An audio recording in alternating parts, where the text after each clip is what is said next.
Hi everybody. If you're receiving this video from me, it's because I wanted to let you know, and if you don't know already, I'm sure half of you, at least most of you might even know. On January 2nd, I was diagnosed with cervical cancer. Yeah, I was having some interesting side effects, so I went to the doctor. She said, let's get a pap smear done. Did a pap smear. Regular cells came back. She wasn't too worried though at that point. So she said, okay, let's get you in for an ultrasound. And went for the ultrasound, and it came back with a couple things irregular. Didn't see anything though, other than my cervix was a little bit bulky. My ovaries looked really good. A simple cyst in there that they saw, which was nothing to be concerned about. But the doctor decided that she wanted to send me for a colposcopy. So she booked that appointment and she rushed it. And I got in for that, and that was January 2nd, the day I went to see the gynecologist for the colposcopy. And that's when she saw I had a lesion on my cervix, so a tumor, and that was at least 4 centimeters. So that was a devastating day. I didn't expect to hear about the results for a few weeks, and they were there in that moment, and I did not expect it at all. So she took a biopsy of the tumor and sent it into pathology and rushed it, and pathology came back and confirmed that there is cancer in there, and it's one of the more common strands of cervical cancer, thankfully. So there's lots of treatment available for it, and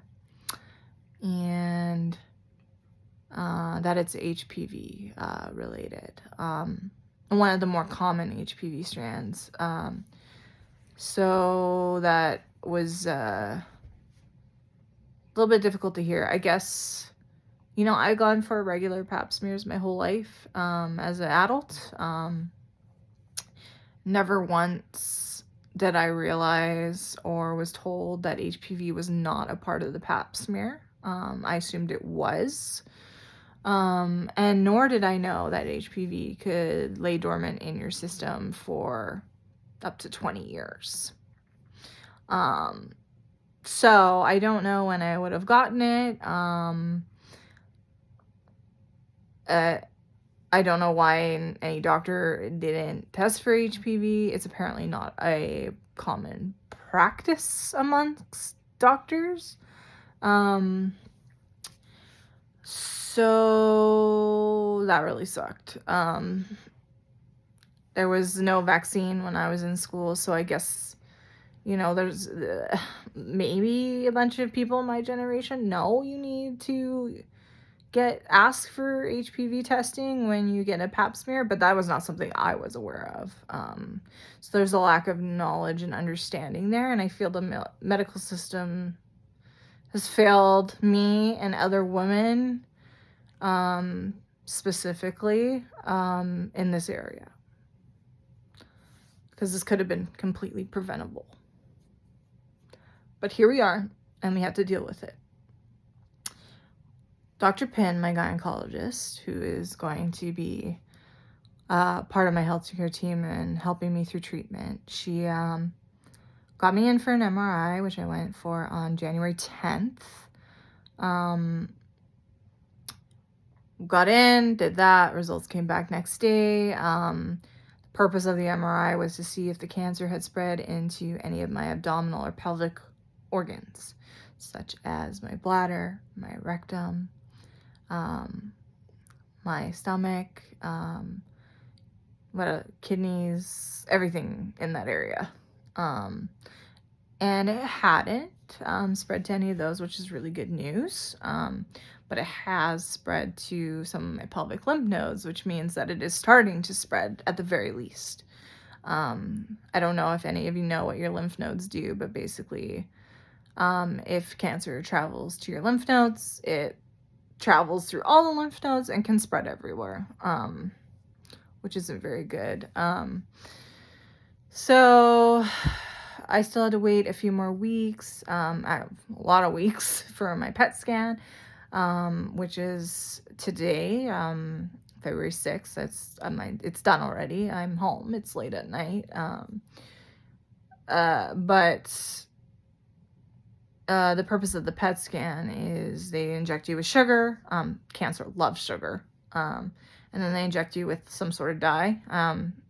I don't know all the details on like what the dye does and everything, but basically what happens is when you go in the scanner, all the cancer cells light up from all the sugar in the dye, and it's really easy to see where it is everywhere else. So they're really like looking, from above my stomach to my brain, and then from my pelvis and down, because the MRI didn't cover those areas, but there were a few areas the MRI techs still wanted the PET scanner to look, specifically in my cervix area. There could potentially be another cyst in there, and a couple other lymph nodes in my pelvis area that could possibly be infected with the cancer. But we'll find out the results of that hopefully tomorrow. And then Dr. Pinn and Dr. Sampson, who's the oncologist, are meeting with the healthcare team, and they're doing a tumor board review on Thursday, February 8th, to discuss my treatment plan and the best path of treatment for me for this to be as successful as possible, or fully successful. And then I'll hear from Dr. Pinn on when we're going to start chemo. She'll likely want to start chemo early next Monday or Tuesday, because she's on the ball. She just wants to get in there and get it done. And then I meet with the oncologist on February 15th to talk and get started on all the radiation prep and starting radiation. So that will be really good. And that's going to happen at the Cross here in Edmonton. And I'm really, really lucky to have gotten Dr. Pinn as my gynecologist. She's one of the top researchers at the Cross and the University of Alberta for women's health. And Dr. Sampson is apparently amazing. She comes from Calgary and Victoria. She's a young doctor who is diverse and really, really a huge advocate for women's health as well. So I'm really, really excited to get her on board as well in my treatment plan. The Cross is like one of the top cancer treatment centers in the world. So it's like in the top 10 at the very, very most. So I know I'm going to get the best care here, which is really, really great. Keep going. So it's emotional to talk about, and this is why I'm doing this video, because it's hard to talk emotionally to a lot of people about it right now. I haven't been ready to talk about this publicly. So this is my way of publicly talking to everybody who doesn't know and who wants the journey. So I don't have everybody texting me, asking how everything is going. And that's great that, you want to text me. I don't mind that. Just know if I don't get back to you, it's not because I don't care or I don't appreciate it. It's just that I might not have the energy, or, I might be in a really bad headspace, and not be able to get back to you about that. So yeah, this has been a really, really tough month with all this waiting. It's been very traumatic to keep waiting like this. And you don't really understand unless you go through it, how horrible and sad and just terrible this has been. I felt the utmost sadness this month, having to go through this, putting my son through this. It's tough. It's not anything anyone should ever have to experience in their lives. And my son is working through it as well. He's been going to therapy. My brother brought him home from Mexico. I was supposed to meet him in Mexico on January 6th. So that didn't happen, obviously. My brother brought him home. Thanks to my brother for doing that. He knows I appreciate that, but shout out to him for being a great brother. Work has been really great and really supportive. I don't know what I would do without my head boss and CEO not being as supportive as he's been. He has been a blessing to me, giving me the time and space I need to grieve and work through this and kick this in the ass. So thank you, Kelly. I know you're seeing this, but you don't know how much this means to me. And then, I just, I have a great family support system here who also is supporting me in every way they can. They're all wonderful people. I've been telling some people in my life, like, this is why I've moved to Edmonton, because there were plans in place to make sure I had the support I needed and that I was near the cross for this to happen. That is the main reason why I moved to Edmonton, and for that I'm grateful. I don't know what I would do without my entire family, my parents, my sister, Richard, my son, Matt and Alyssa, my Uncle Ron, Auntie Joan, Carrie and Amanda and Lori, and all my aunts and uncles, great aunts and uncles, my grandma, they just, the list goes on. I can't even mention everybody who has reached out to me and made sure that they know I'm loved. Lena, shout out to Lena. She's always checking in on me. My best friend from Airdrie, Andrea, I love you. Thanks for always being the yin to my yang, and just being so supportive and loving.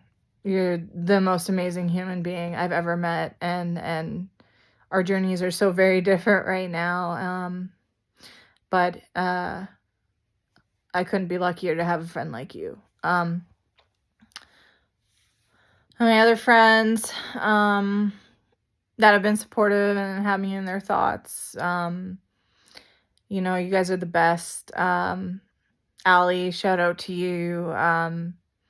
Thanks for breaking me into the romantasy genre and the Sarah J. Maas universe. They have helped me escape from reality and powerhousing through everything. And I love the books and the stories and the characters, and it's been the greatest escape. And I truly am thankful that you've helped me find an activity and an outlet to pull me out of my head.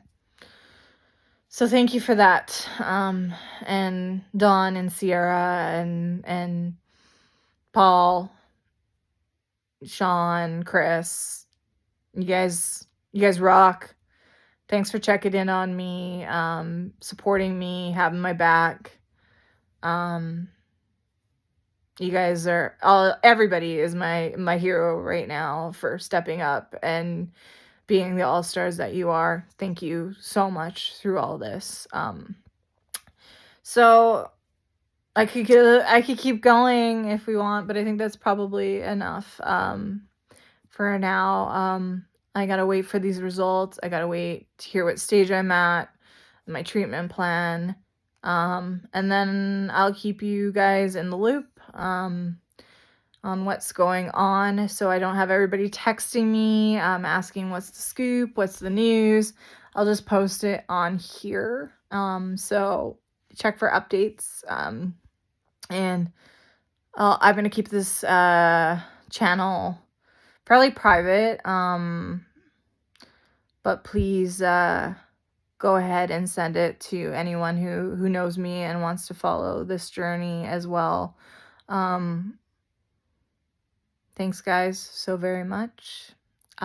Next time you see me, or early next week, I might not have any hair. If I am going to lose my hair from chemo and radiation, I'm going to just shave it because I don't want to go through the trauma of having my hair come out in clumps. That would be so traumatic. So I'll just shave it and wear wigs if that's the case. Thankfully, hair grows back. It will be very sad to see it go. I have obviously a beautiful lion's mane. Thick lion's mane too. I should mention to you as well, I do know that the treatment plan, part of the treatment plan will be 5 weeks straight, Monday to Friday, of radiation to start and chemo mixed in there. I'm not sure how often chemo will be every week yet. If it's going to be multiple times a week, once every couple weeks.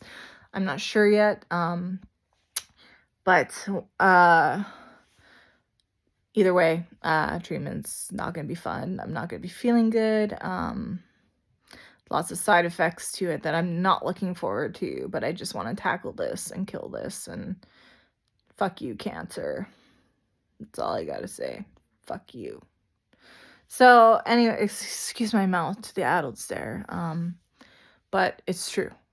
Nobody deserves to go through this in their life. It's terrible and horrible.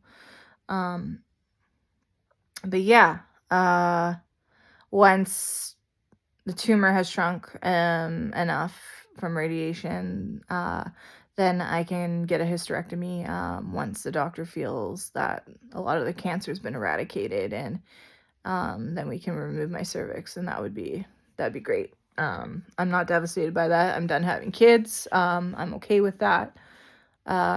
That will not destroy me. I just want it gone to avoid further incident down there. Anyways, I keep saying this, but I know I keep kind of jumping all over the place. I keep remembering things. I should have wrote this down before I made this video. I'll try to be more organized next time. Anyways, guys, thanks for your support and love.